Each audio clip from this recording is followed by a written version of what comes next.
And now, a closer look. A sleepy morning, we're out in the boondocks. Stories being told on the red clay.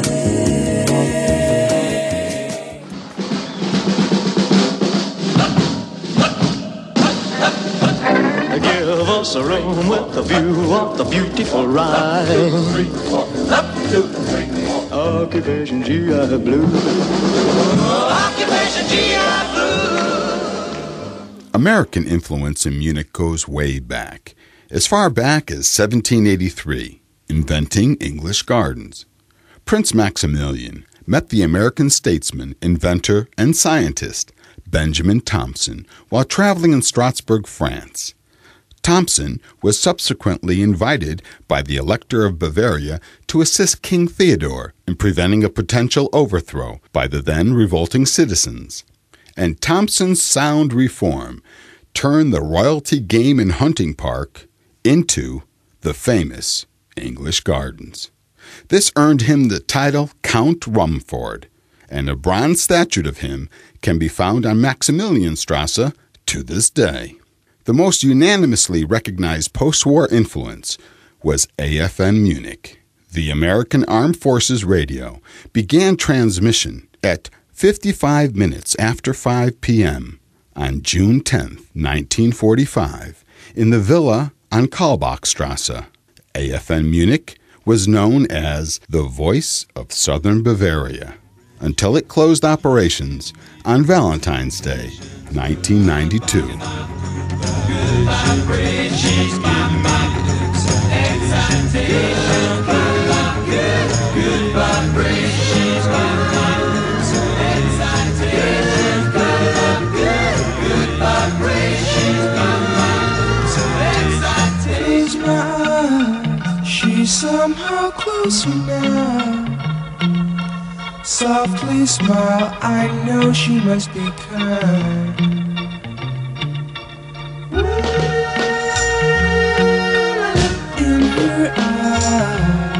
Goes with me to a blossom room.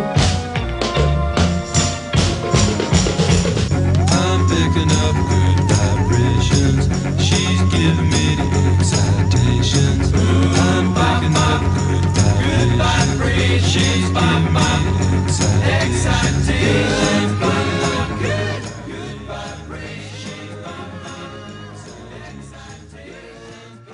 On the line, I have Bernd Uhl, owner of Kornkammer Bioladen, the oldest organic store in Munich, located in the heart of Schwabing, and they've been serving people for more than 30 years. Bernd, hello, good morning. Hi, how are you doing? Very well, and yourself?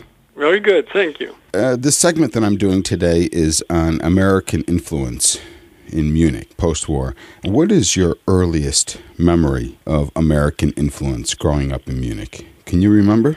I had a lot of influence, of course, through the language, and AFN was one of the radio stations where talking English, not only the music was English, but also the talking was English. And you remember this like it was yesterday? Well, it is almost like yesterday. Okay. How did this affect you? Did this affect you personally or professionally? Well, I was always drawn to visit the U.S., to see the nature there and to experience the people. And so I did several times, and I was actually living 9 years in the States. So this inspired you to... Where in the States did you live for 9 years? Well, I lived in Sedona, Arizona. Oh, nice. And it's very hot in the summer, and it's mild in the winter, so that was a beautiful place. And living there, was there anything that you brought back from the American culture, from living there for 9 years? Well, if you live with Americans for 9 years, you definitely know that they can't live without popcorn, and they can't live without peanut butter. Okay. And these are things I will never forget my life, how to do it, and it was always a fun time there.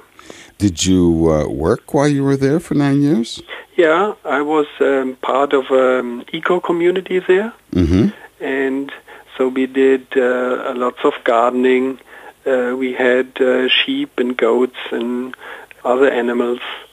And I was also working on computers, but the mixture between gardening, animals, and the technical stuff was a very nice experience. Was it a type of organic farm? Or? Yeah. Okay. It was an organic farm. So was that part of the impetus for you to start your organic store in Munich? Yeah, it was.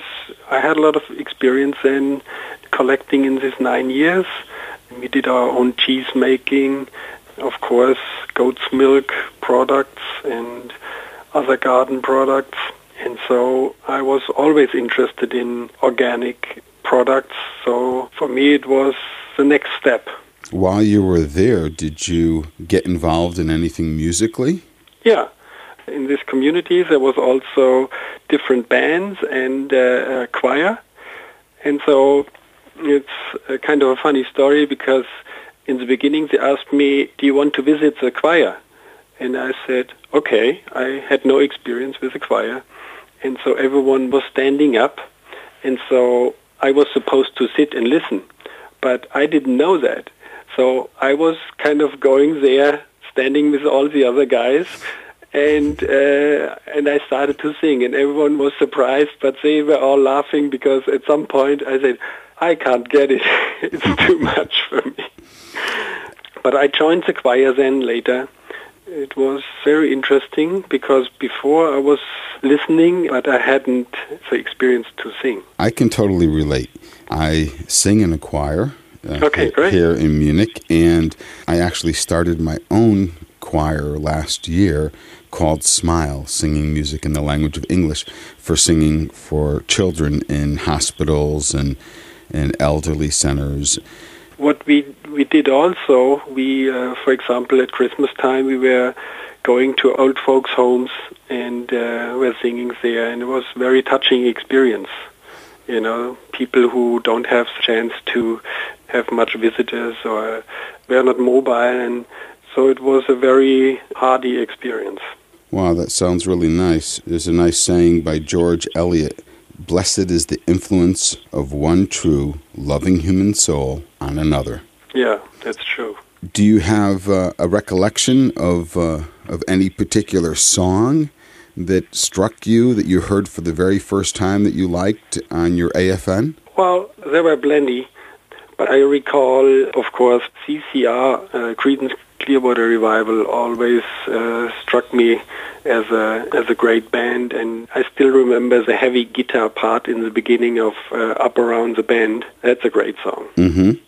The Doors was at one time one of my favorite bands. For example, Riders on the Storm is a great song. Do you by any chance carry any American organic products in your shop? You know, like I said, the peanut butter is definitely something no American can live without. Mm-hmm. And we also have the popcorn, not the made popcorn, but the kernels.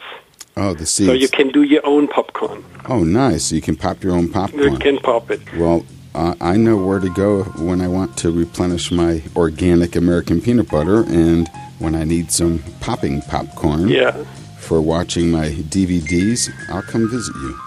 It was always fun. You know, at the place I stayed in Sedona, we had big bowls made every night when we had a movie night or something like that. It was always a great thing. Sounds like nice memories. Yeah.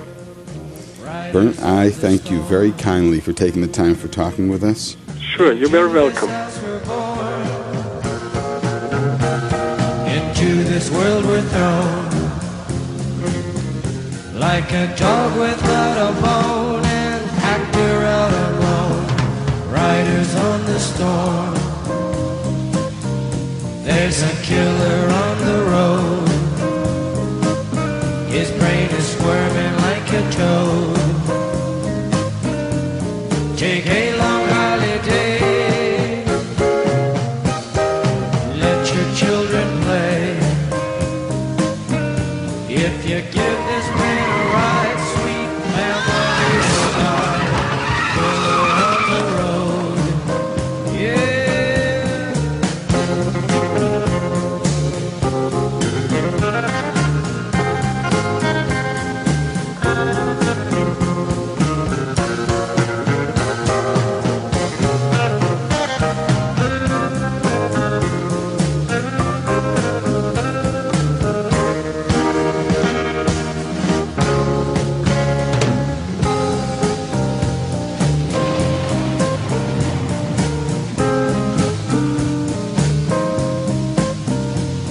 you gotta love your man. Girl, you gotta love your man. Take him by the hand, make him understand. The world on you depends, our life will never end. Gotta love your man.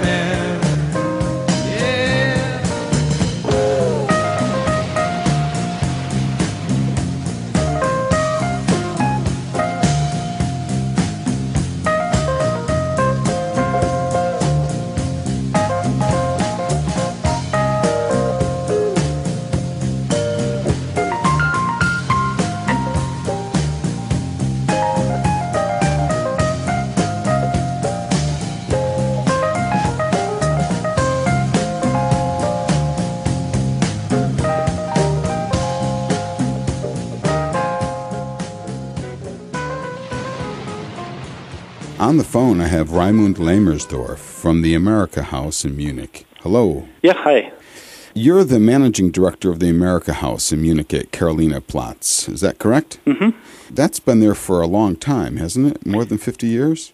Yeah, the building itself was opened in 1957, but the AmerikaHaus existed before. It was first called U.S. Information Center and opened in 1946. And Germans came there and could read books, warm up a little, take lectures, sit in classes, listen to concerts. And the whole idea behind this was to help in the democratization of Germans, to show them a different country, a country that was democratic with all its good and bad sides. It was never meant as a propaganda tool. Ironically, it was housed first in the old Führerbau on the Königsplatz. So it's in a way reinventing that space to turn it into a democratic space. And then the new AmerikaHaus that exists today was built in 1956 and was opened in 1957. What is your earliest recollection or your earliest memory of American influence growing up?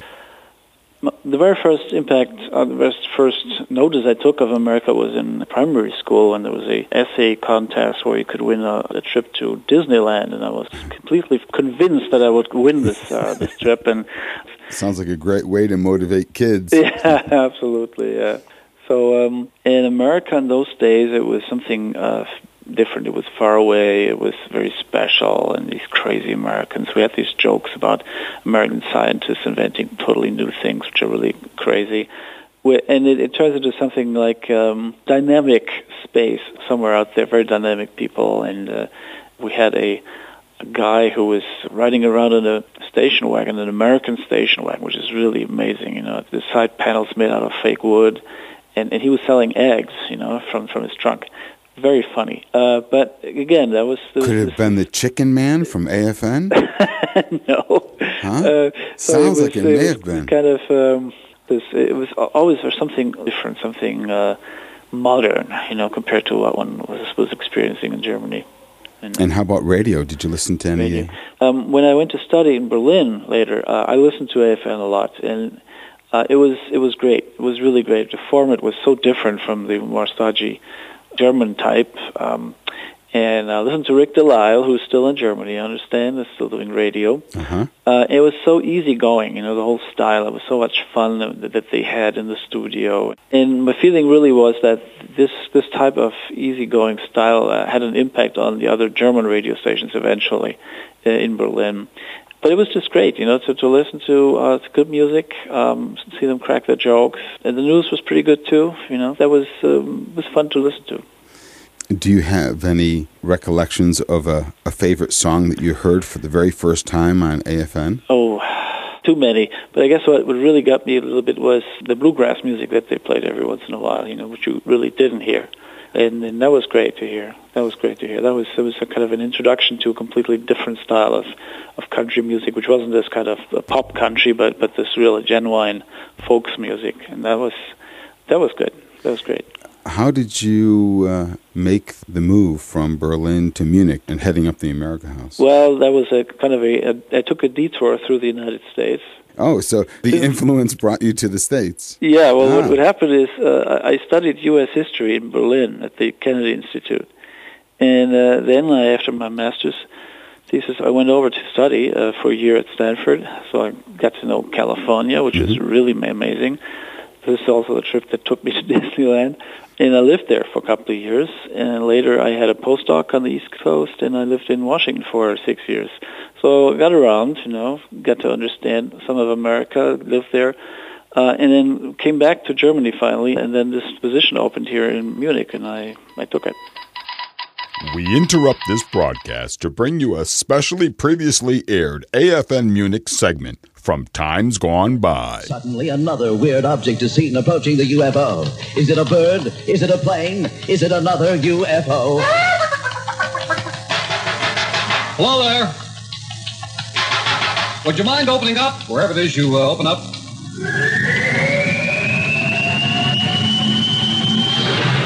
Thank you. How do you do? I bid you welcome. And I am officially authorized to invite you all to join us for Thanksgiving dinner. That'll be November 24th, if you can make it. Me, Chicken Man. Me, come in peace. Would you mind if I use your telephone? Thank you. Me have mother. You have mother?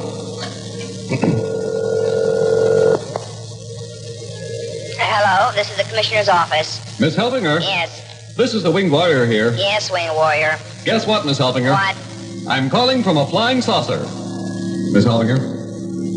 They have a telephone. Well, it's really a telephone booth. A telephone booth. Yes, with doors and glass, just like Are there any words in the door of the booth? Oh, yes, there are words. What do they say? They read, Nurgis Glampum. Nurgis Glampum. I suppose that means telephone booth. Right. Or the name of the phone company, Nurgis Glampum. Yes. Miss Helfinger, would you tell the commissioner that the crew doesn't seem to understand what it is? The crew? There's a crew in the flying saucer. Oh, yes. What do they look like? Well, they're staring at me a lot, for one thing. They have eyes. As a matter of fact, that's all they have. And what do you mean? Just eyes, all covered with eyes all over.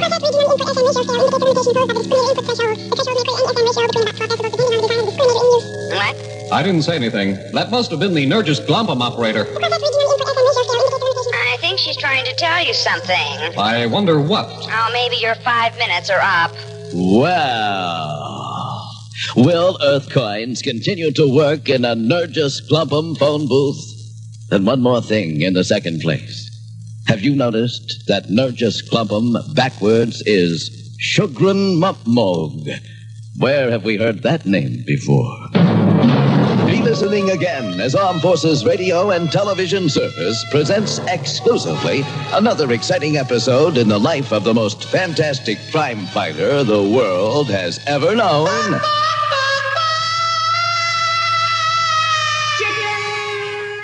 We return you now to the interview at the AmerikaHaus. Can you tell me a little bit about the AmerikaHaus? Why was it built and how it got started? It was started in 1946 as a reading room, I said, and then it continued in its work as a democratization agent, if you will. In the mid-50s, it changed its purpose. It became part of the United States Information Service, part of American public diplomacy. This was something new that did in those days. It had to do, of course, with the Cold War, trying to keep the Germans in the Western fold. But the goal was not to propagandize, but to really educate, be an open house for discussion, for debate. And that's some really great authors coming, T.S. Eliot, Gore Vidal, Toni Morrison. All these people came to the AmerikaHaus to give lectures, to do readings, great concerts, Lionel Hampton, Korea, and whatnot. And it's really a very high-powered cultural space. At the same time, they had these programs of reaching out to multipliers, like politicians or teachers and students, and invite many of them on trips to the United States in order to get more immersed kind of in American culture, and support German students and high school kids who wanted to go over. So these types of things were happening with great success. But then the 60s and 70s came, of course, where there was a lot of demonstrations against America because of the Vietnam War. In AmerikaHaus here in Munich, that was the place where people would go to take part in these demonstrations. There's one estimate that about a fifth of all people here in Munich had been to the AmerikaHaus at some point in their life. So it's been a really important institution here. I understand that you have like over 200 events a year and that attracts over 50,000 attendees. Yeah. So what happened is that in 1997, the USIS was closed down. Also, the AmerikaHaus was closed down. The Americans gave up the house. And the significant thing is that the Bavarian state government decided to keep this running. So the current Verein, Bayerisch-Amerikanisches Zentrum, was founded to continue the work. So it's a German operation, a Bavarian operation, no longer an American. And we also include Canada as part of our area, which makes this house even more effective in educating people about the United States. You've got an extensive library there of English language books, magazines, videos, DVDs. Yeah, we have a library which now has about 15,000 books. Is it mainly for Germans to learn? Well, the overall purpose of this house is it's mainly for Germans, but it's open for everybody, and having Americans visit it, expats, that's great. I mean, this is the programs are very interesting for Americans too. And, of course, having Americans in the house makes it possible for Germans to meet Americans. So this house is open for everybody. Right now we're in the process of reconceptualizing the house. And one idea from the state is to close down that library because who needs all those books, right, in the age of the Internet? Well, of course, I disagree with that kind of an attitude, being a historian myself. But what we're going to do in the future is we probably slim this library down and focus more on what we already have, digital sources. But still, it will be very effective, in helping people find out stuff. I had heard that at one point, not too long ago, there was talk about maybe closing or moving the AmerikaHaus. And how's that going? It was a hard fight during the last 2.5 years. Okay. The Bavarian state government had decided to close down the AmerikaHaus again and renovate it and then give it to some other institution, which is the AKTech, the German Academy of Technical Sciences. They just liked the building. They wanted to have the building because it's so beautiful. That's basically what it was about. And they're already here in Munich, and they're housed in the residence, but it's getting too small, so they wanted a different building. And they went to the government and said they would very much like to have the AmerikaHaus.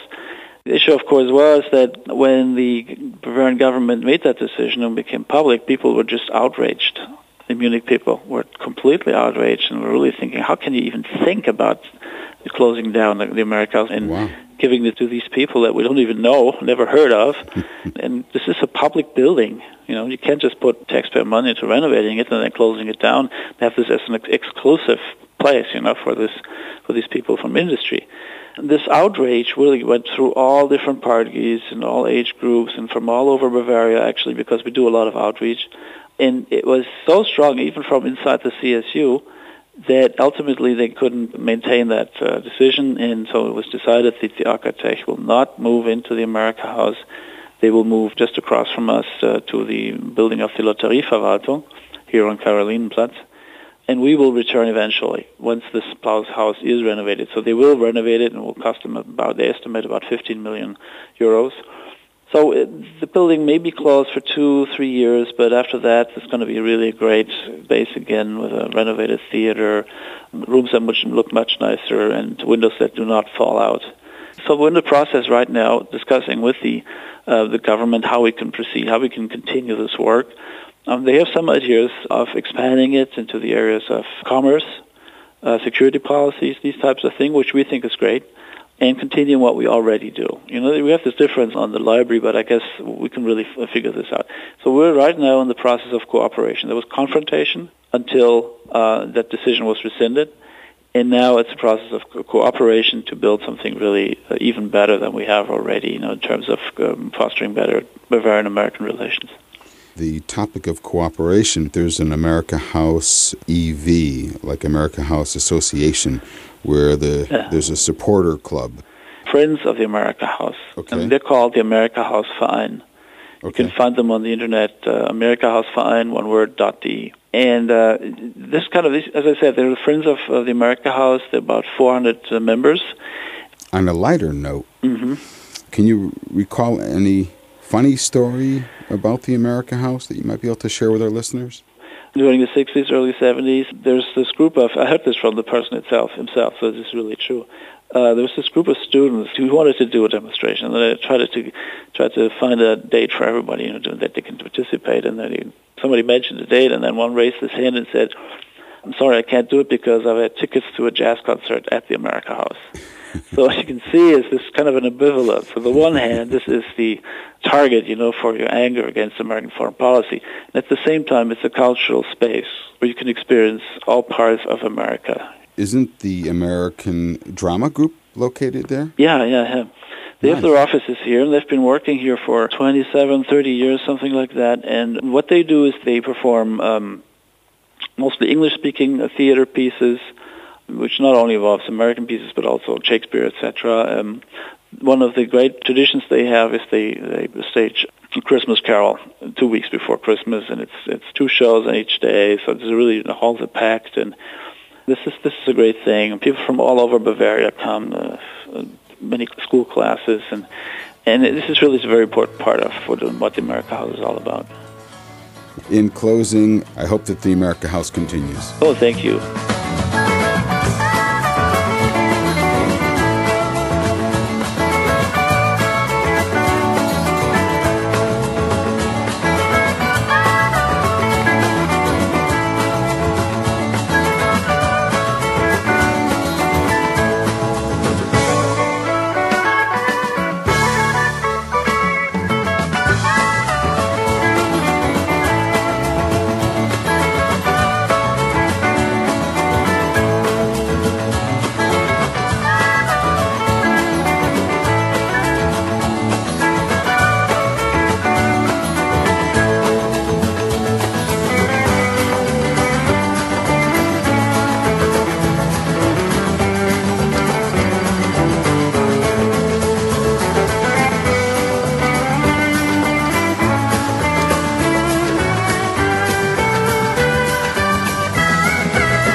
Yeah? Hello there.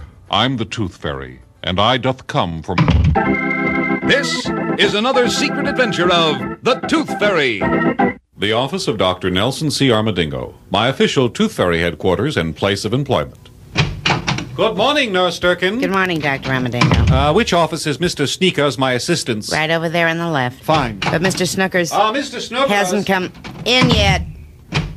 Good morning, Nurse Durkin. Dr. Armadingo's looking for you. All right, then I'll go see him. But he's not in his... Good morning, Doctor.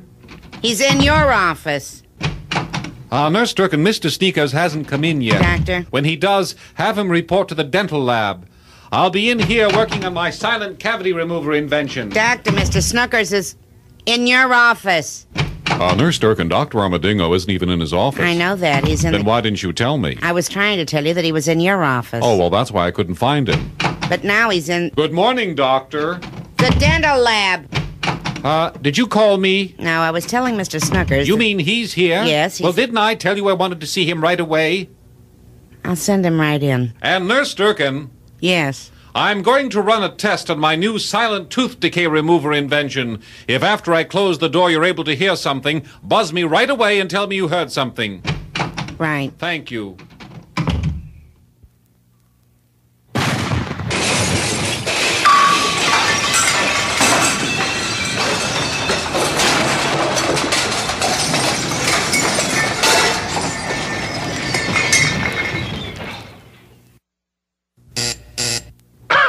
Yes?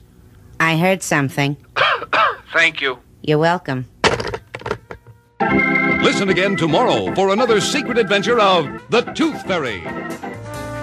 If you see me walking down the street and I start to cry each time we meet, walk on by, walk on by, make believe you don't see the tears, just let me grieve in private, 'cause each time I see you, I break down and cry. Walk on by.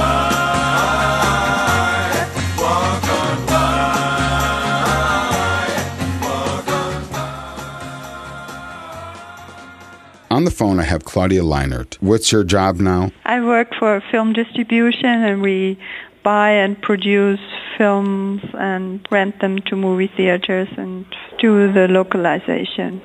Growing up in Munich, what's your earliest recollection of American influence? Well, I grew up actually in a little village outside of Munich, south of Munich, which was near the American base at the time.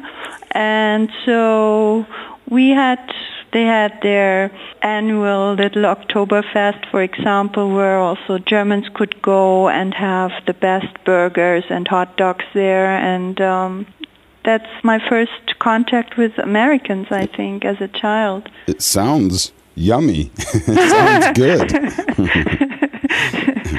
American food is good, actually. How did this affect you personally? Was this something that inspired you, or? Yes, I think that left a very strong impression on me because I always had American boyfriends, and yes, I like to hang out with American people. Did this inspire you at all to travel to America, or yes. Or just?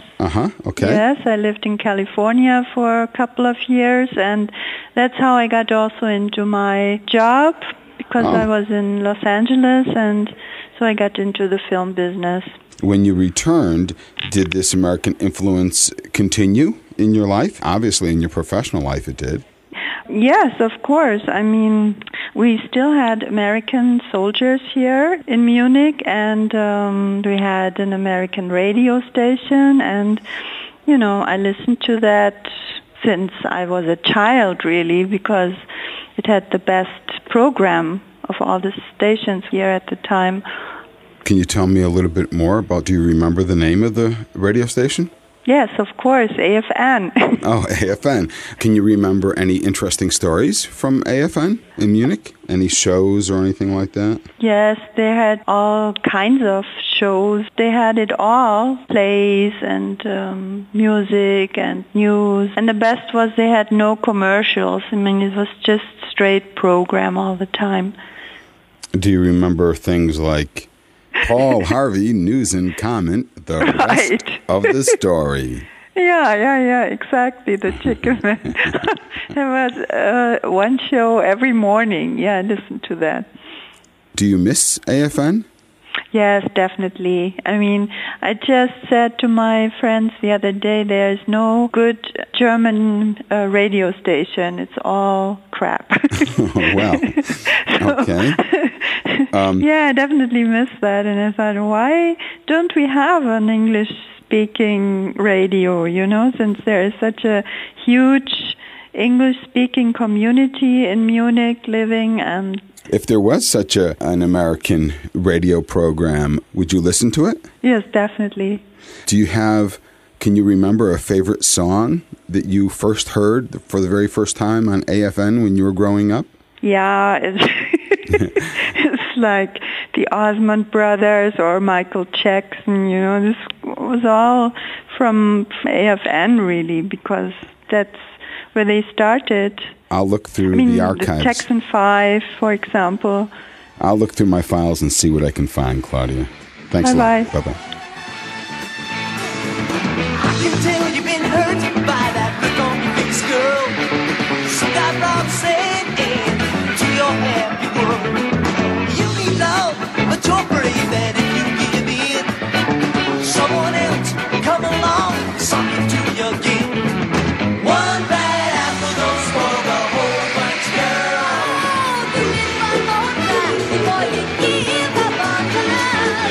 One bad apple don't spoil the whole bunch, girl. Oh, I don't care what they say, I don't care what you heard.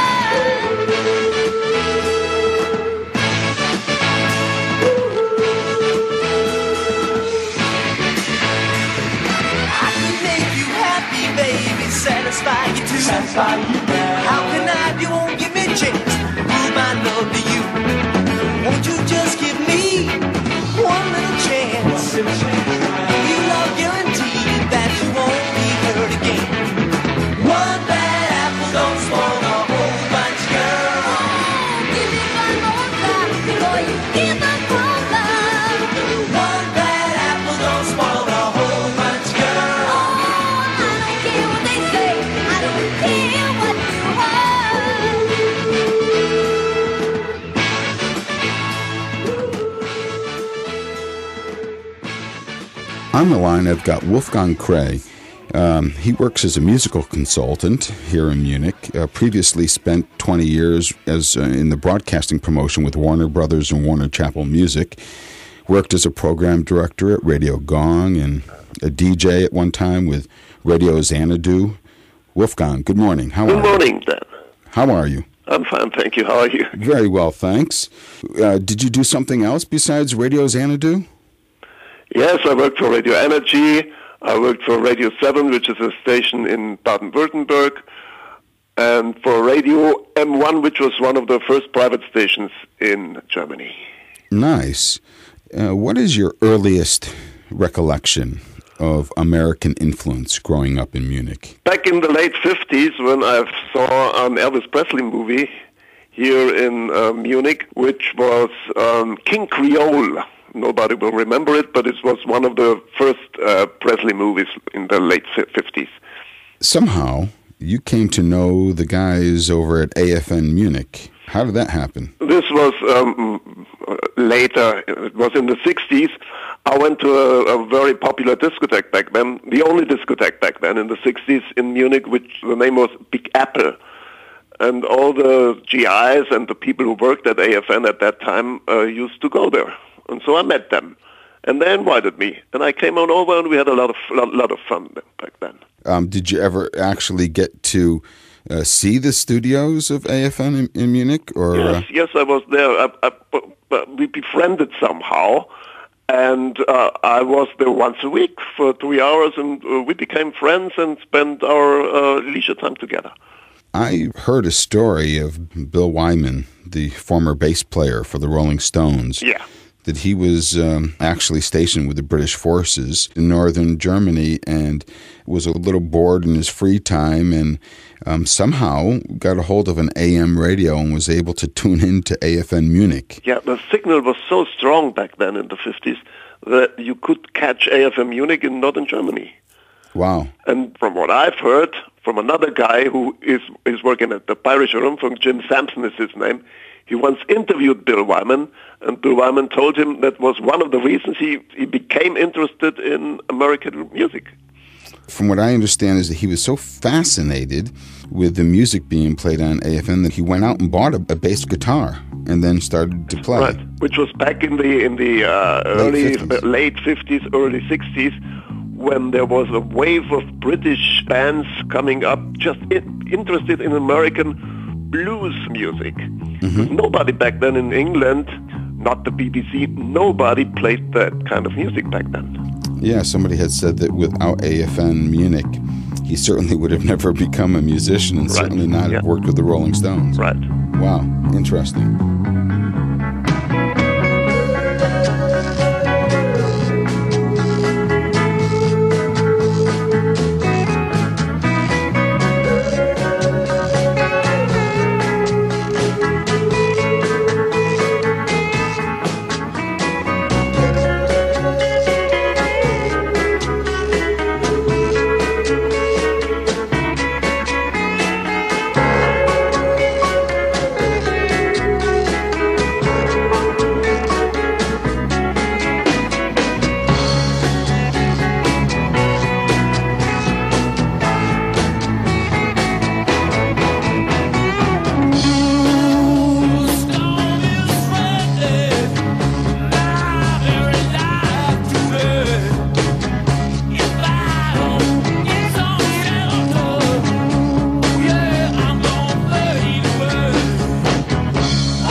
You have any favorite songs or music that you remember clearly hearing for the very first time on AFN Munich? the early Presley songs, of course, and there was a band called the Four Seasons. I don't know if you're familiar with them. Yeah, of course. Like Four Seasons, then there was Neil Sedaka, Beach Boys, of course, and the early British invasion with the Beatles and the Stones, because back then the German radio stations wouldn't play that kind of music.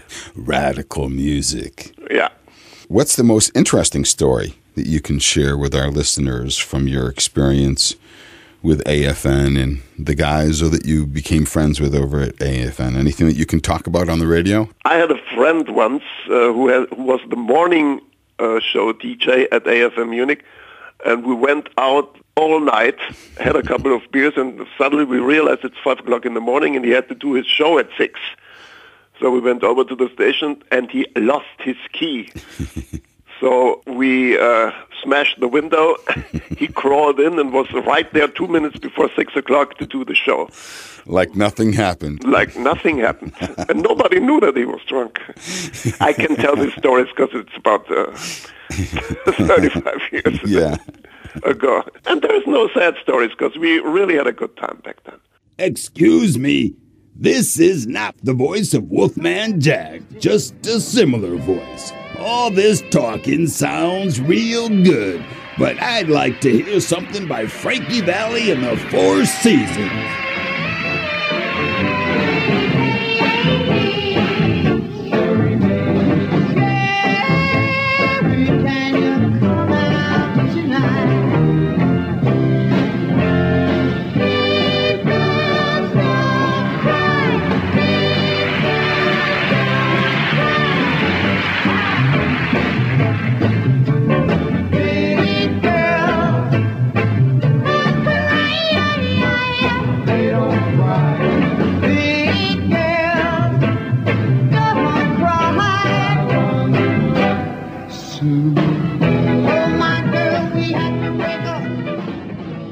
So many people have told me that they missed their AFN in Munich. If a regular American radio program was to start broadcasting in Munich, would you be one of the first listeners and supporters of such a program? Of course I would. But I think times have changed, because if you want to, you can pick up American radio stations on your smartphone, on the computer, and it wouldn't be like it was 15 or 20 years ago. The novelty was fresh and new. Yeah. And there was no internet. Now, if you want to hear an American, for instance, I'm a big fan of Chaos 101 in Los Angeles. I can pick it up at home at my PC. It's not that special anymore. Yeah. Any parting thoughts about radio and the American influence in Munich for our listeners before we close? Yeah, the AFN had the biggest influence of all, because all the people who started to broadcast at private radio stations in the 80s grew up with AFN. So, of course, there was a big influence. Sure. Well, Wolfgang, I thank you so very, You're welcome, very kindly, Dan. and I wish you einen wunderschönen Tag. Same to you, Dan. Thanks a lot.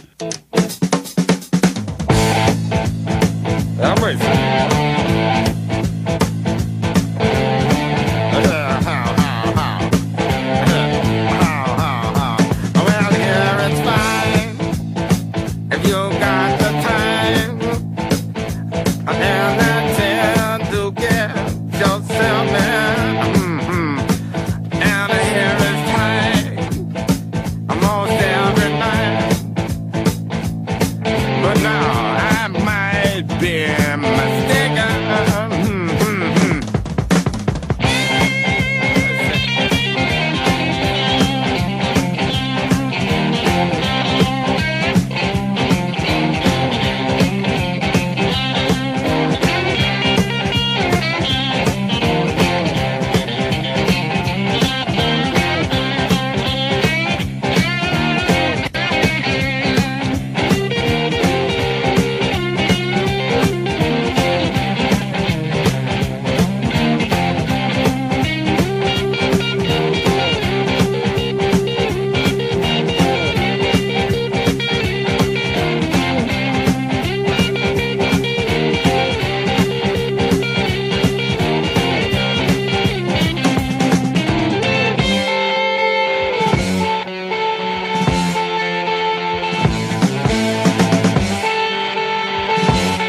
In closing, Munich has a population which is quickly reaching 1.5 million people, of which more than 300,000 residents are foreigners.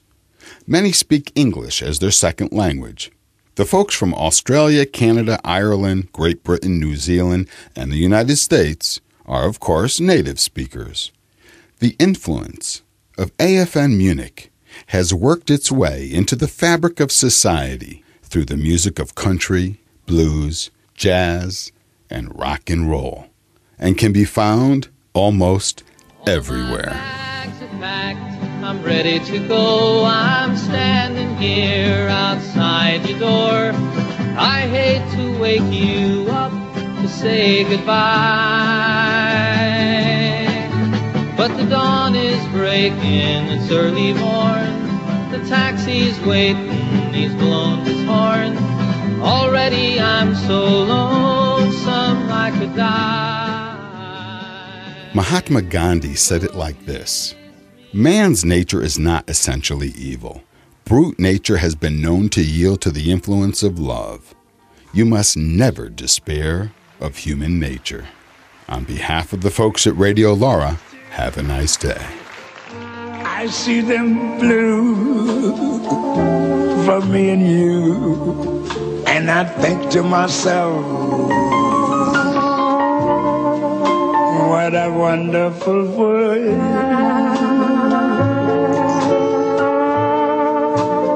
I see skies of blue and clouds of white, bright blessed days, dark sacred nights, and I think to myself,